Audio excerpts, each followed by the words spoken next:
I'm Ken Whitworth here in Los Angeles, and we start today with some breaking news. Police are saying that numerous law enforcement officers have been struck by gunfire in Charlotte. A SWAT team responding to the scene, police describing it as an active situation. They say that a U.S. Marshals task force was attempting to serve a warrant when gunfire erupted.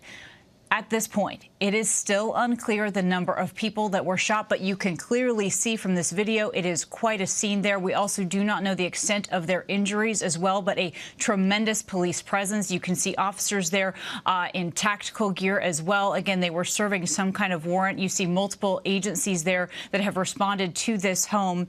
Again, we know that people were transported to the hospital. We do not know the extent of their injuries at this time.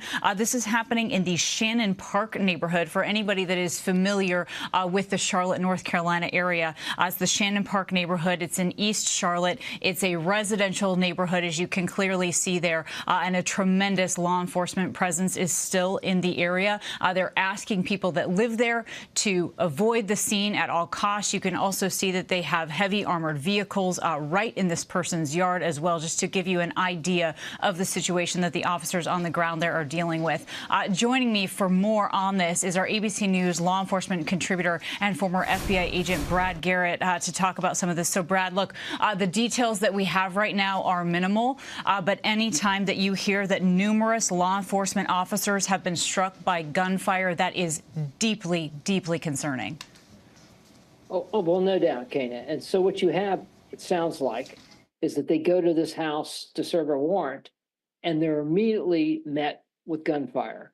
Now, maybe they weren't expecting that. Maybe they were. I don't know. If they didn't have a SWAT team or tactical people with them, you walk into these situations, you knock on a door, and you may have other officers with you. But if the person on the other side of the door has an assault weapon or something that fires in a rapid fashion, you're at a total disadvantage. So the idea that you could shoot a number of officers in under a minute is quite likely under the scenario that I just described.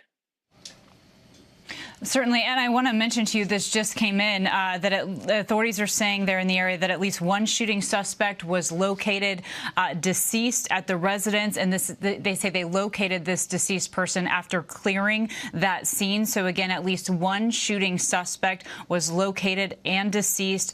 They're saying that they're also questioning right now two other occupants inside that home. Brad, what can they gain from that?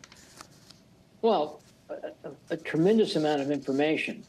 Let's say, for example, that the person they were looking for, obviously they have an idea of him, but do they have an idea of this other person? What were the circumstances? In other words, the people in the house can play out in frame by frame, basically what happened, knocks on the door, person grabs a weapon, starts firing at officers. They can describe what weapons were in the house, why they were in the house, why these two people were in the house, give you a lot of information. And what also brought the police to that residence. It may obviously be connected to at least the person they were looking for, probably. Certainly, we often hear that it's one of the more dangerous things for officers to do to respond to a domestic dispute. But I'm hoping that you can, help us understand the danger that these officers are placing themselves in when they're going to serve a warrant like this. I mean, every time I've done this so many times, every time you go to a door and you don't really know what's on the other side of it, you take as many precautions as you can. In other words, you don't stand in front of the door. You stand around the frame. You don't know who may come to the door. But you can do all of these things and put people in tactical positions. But if you have somebody inside that either starts shooting through the door, pops a window and starts shooting, it's very difficult. You're right in the middle of a fire, and you may not even have a weapon out at that point. And so as a result, it always is there. You think about it every house you walk up to. Could this turn